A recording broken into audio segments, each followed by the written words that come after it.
സൃഗസ്നായനം പിതാവേ അങ്ങയുടെ നാമം പൂജിതമാകണമേ, അങ്ങയുടെ രാജ്യം വരണമേ, അങ്ങയുടെ തിരുമനസ് സ്വർഗത്തിലെ പോലെ ഭൂമിയിലുമാകണമേ. അന്നു വേണ്ടിയുള്ള ആഹാരം ഇനി ഞങ്ങൾക്ക് തരണം. Hi everyone, welcome to Fauzia's happy home. అందరు ఎట్లున్నారు? అంత మంచిగానే. సో జీవితంలో టైంని మేనేజ్ చేయడం అనేది నిజంగా ఒక ఆర్ట్ అని నేను అనుకుంటా. ఎందుకంటే చాలామంది నోట్లో నుంచి ఏదైనా కొత్త విషయాలు నేర్చుకోండి, కొత్తగా ఏదైనా చేయండి అనేసరికి ప్రతి ఒక్కరి నోట్లో నుంచి వచ్చే విషయం ఏంటిదంటే టైం లేదు, టైం సరిపోదు, పిల్లల్ని చూసేసరికి అయిపోతుంది అని చెప్పి ఒక మాట అంటారనమాట. కానీ నేనేం నమ్ముతా అంటే ఏదైనా సరే మనం అనుకుంటే అసాధ్యం అనేది ఉండదు. అబ్సల్యూట్లీ ఇంటి పని, వంట పని, పిల్లల్ని చూసుకోవడం అనేది అంత చిన్న విషయం కాదు. కానీ మనం తలుచుకుంటే అన్నీ సాధ్యమే అని అయితే నాకు అనిపిస్తుంది. ఎందుకంటే నాకు హెల్పర్ లేరు, ఎవ్వరు లేరు, అన్ని పనులు కూడా మేమే చేసుకుంటాము. సో మేము మా ఫామ్ హౌస్కి సంబంధించి కొత్త విషయాలు నేర్చుకోవడానికి ఒక ఫార్మర్ దగ్గరికి వెళ్ళినాము. మా పిల్లల్ని చూసుకోవడానికి ఎవ్వరు లేరు, పిల్లలతో పాటుగా వాళ్ళని తీసుకొని మేము వెళ్ళినాము. మా పిల్లలు అందరి పిల్లలకు అతిథులు ఏం గారు, వాళ్ళు కూడా సతాయిస్తారు ఫుల్గా.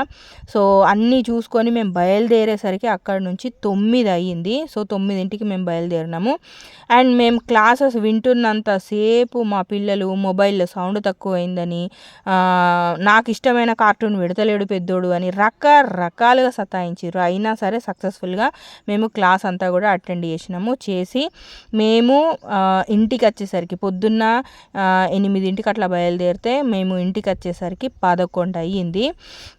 సో పొద్దున్న పోయేటప్పుడు మొత్తం ఒకసారి అంతా సర్దేసుకొని ఇంటి పనులు, వంట పనులు అన్నీ చేసేసుకొని కంప్లీట్గా పిల్లలకు కావాల్సిన ఫుడ్డు, వాళ్ళు అడిగే ప్రతి ఒక్కటి డే మొత్తంలో వాళ్ళు ఏమేమి తింటారు, ఏమేం చేస్తారు అన్నీ కూడా ప్యాక్ చేసుకొని నేను వెళ్ళిన తర్వాత మేము ఇంటికి వచ్చేసరికి 11 అయిపోయింది.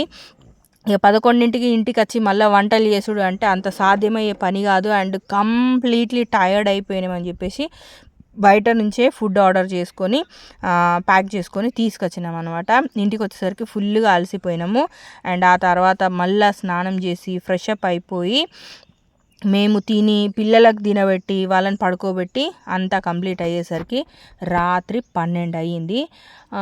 సో 12 అయ్యింది కదా రాత్రి పడుకునేసరికి అని చెప్పేసి మళ్ళీ పొద్దున్న లేవలేకపోతున్నాము, వర్క్ చేసుకోలేకపోతున్నాము లాంటి కంప్లైంట్స్ ఎప్పుడు కూడా నా జీవితంలో నేను తెచ్చుకోలేదు, ఎప్పుడు కూడా నాకు రాలేదు. ఎందుకు అంటే వర్క్ మనం చేసే పనికి మనం డెడికేషన్తో ఎప్పుడైతే చేస్తామో ఖచ్చితంగా అన్నీ సాధ్యమే. మనసు కనుక మనం తలుచుకున్న మైండ్లో అంటే అసలు సాధ్యం కాదంటూ ఏమీ ఉండదు.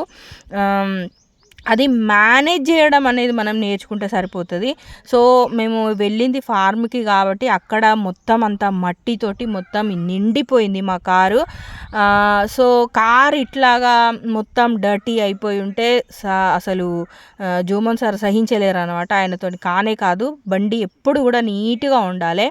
సో అందుకని చెప్పేసి ఇక్కడ మా పిల్లలు జోమన్ సార్ కలిసి బండిని వాష్ చేస్తారు. యాక్చువల్గా పిల్లలు వాష్ చేస్తలేరు కానీ కిచెన్లో నేను పనిచేసేటప్పుడు వాళ్ళు నన్ను సతాయిస్తారని చెప్పేసి పిల్లల్ని ఇట్లా సార్ ఎంగేజ్ చేసిండ్రు అనమాట.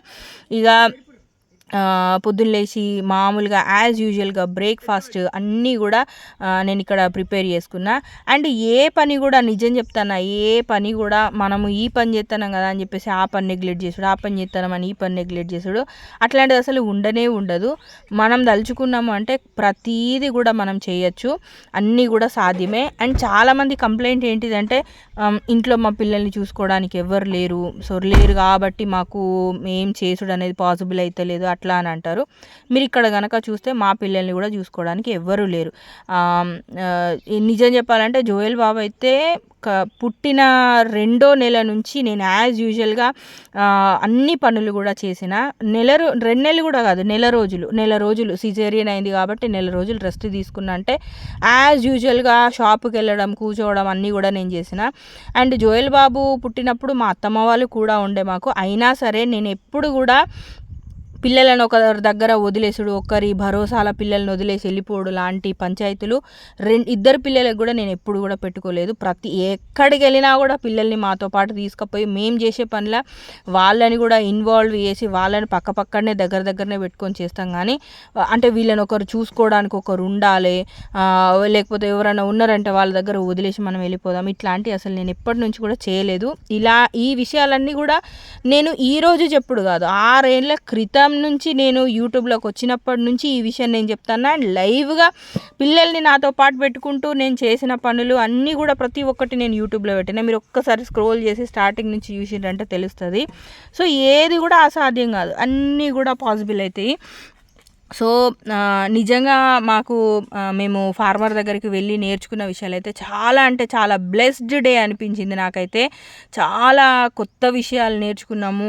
అండ్ ప్రతి బిజినెస్లో కూడా మనకు రిస్క్ ఎట్లా ఉంటుంది, అప్స్ అండ్ డౌన్స్ ఎట్లా ఉంటాయి అనేది రియల్గా ఆ బిజినెస్ చేసిన వ్యక్తి, ఆ బిజినెస్లో అనుభవం ఉన్న వ్యక్తి మాత్రమే చెప్పగలుగుతారు.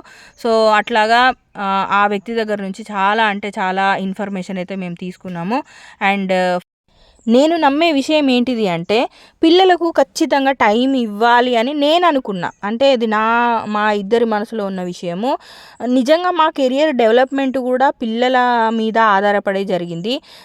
జోయల్ కన్సీవ్ అవ్వంగానే జాబ్ ఇద్దరం ఒకటే సేమ్ ప్రొఫెషన్లో ఉన్నామంటే పిల్లలకు టైం ఇవ్వడానికి ఉండదని చెప్పేసి పిల్లల్ని చూసుకోవడానికే నేను జాబ్ రిజైన్ చేసిన. అంటే సేఫ్ అండ్ సెక్యూర్డ్గా ఉన్న లైఫ్లో రిస్క్ తీసుకున్న పిల్లల కోసమే.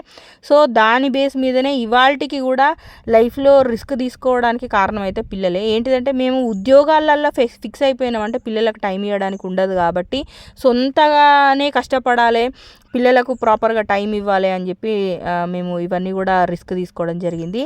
అండ్ ప్రతి పనిలో పిల్లల్ని దగ్గర పెట్టుకుంటే వాళ్ళతో మాట్లాడడానికి, వాళ్ళ మాటలు వినడానికి నాకు బోలెడంత టైం దొరుకుతుంది. ఫైనలీ పిల్లలకు పెట్టేసిన బ్రేక్ఫాస్ట్ రెడీ అయిపోయింది. అండ్ 9 o'clock కల్లా నేను రెడీ అయిపోయినా.